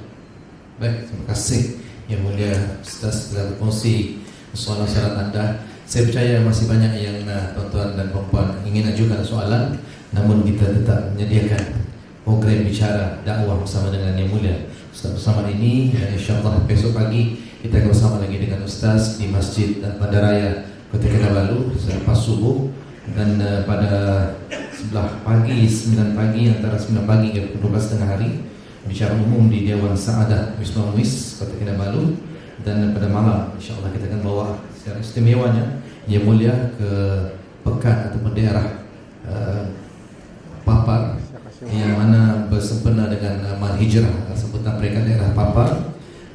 Mohon tuan-tuan jangan balik dulu sebab kita ada sesi bergambar secara beramai-ramai. Tuan-tuan tolong jangan keluar dulu ya. Saya cuma iklankan sedikit acara Yang Mulia Ustaz ini. Esok malam 8 hingga 10 malam di Padang Bandaran Padang Pekan Papar bersempena dengan malam sambutan Malam Hijrah peringkat daerah Papar, dan juga Papar Islamic Art Festival yang dianjurkan oleh yang berhormat Datuk Aidi. Dan pada hari yang ketiga pada 15 hari bulan September Ahad pada 5 pagi hingga 7 selepas subuh kita adakan kuliah subuh bersama dengan Yang Mulia Ustaz di Masjid Puncak Taqwa Kinarut. Dan kemudian pada 9 pagi hingga 12 bicara belia khas untuk para belia disediakan di Masjid Daerah Negeri Sabah. Dan pada malam pukul 8 hingga 10 malam bicara umum di Masjid Daerah Putatan. Dan pada hari keempat 16 September pada hari Senin selepas subuh ke tempat Masjid Nurul Hikmah Bukit Padang Luyang bicara subuh. Dan pada pukul 9 pagi kita khaskan untuk wanita. Jangan merasa kecil hati walaupun soalan yang tidak dapat diajukan pada malam ini. Tuan-tuan simpan dulu soalan itu ya. InsyaAllah pada 9 pagi hingga 12 pada 16 September kita akan tampilkan semula Yang Mulia Ustaz di Dewan Saadah Wisma Muiz dengan membawakan bicara wanita khas untuk wanita sahaja. Suami yang mengantar boleh berada di luar dewan insyaAllah. Baik, terima kasih. Dan pada malamnya pula pada Masjid Negeri juga kita akan bicara umum. Terima kasih Yang Mulia. Pada dasarnya secara jujurnya makin kita dengar, makin kita hayati, makin terasa haus dan dahaga akan curahan ilmu itu. Namun tuan-tuan dan puan, insyaAllah saya sudah mewawarkan Ustaz Abdul Samad kita akan berada di beberapa lokasi ini. Tuan-tuan berilah ke lapangan, mudah-mudahan kita dapat terus menyokong program-program dalam usaha meninggikan kalimah Allah Subhanahu Wa Taala.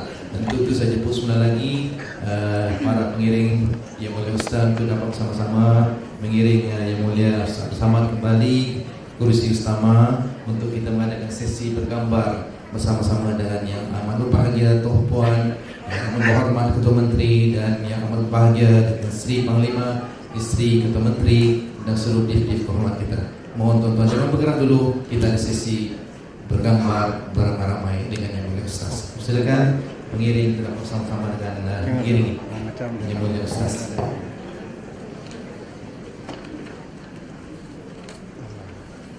Kita laptop kasihan.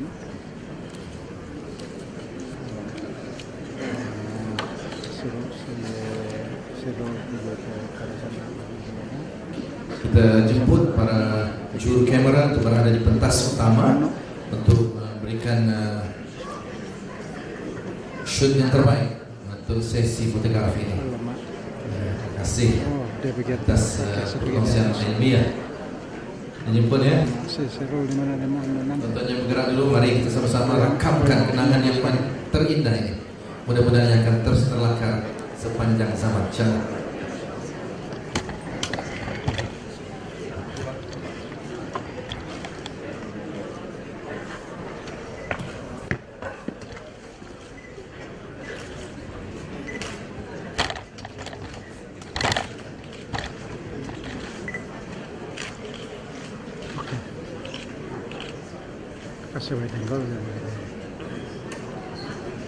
Baik, tuan-tuan dan puan yang dirahmati sekalian, dengan berakhirnya sesi bergambar bersama ini, maka selesai sudah bicara khas kita pada malam ini.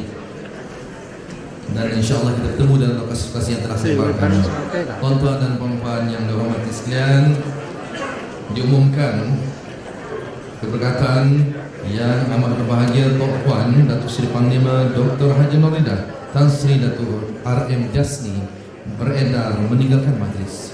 Diiringi yang berhormat Datuk Seri Panglima Haji Muhammad Syafi'i bin Haji Abdul Ketua Menteri Sabah, dan yang amat berbahagia Datuk Seri Panglima Haji Suryani bin Datuk Haji Syuaib dan yang berhormat Datuk Haji Aidi bin Haji Mokhtar, Menteri Undang-Undang dan Perdagangan Negeri, dan yang berbahagia Datin Haji Faridah binti Haji Muhammad serta diftar terhormat. Wa ila liqa. Assalamualaikum warahmatullahi wabarakatuh.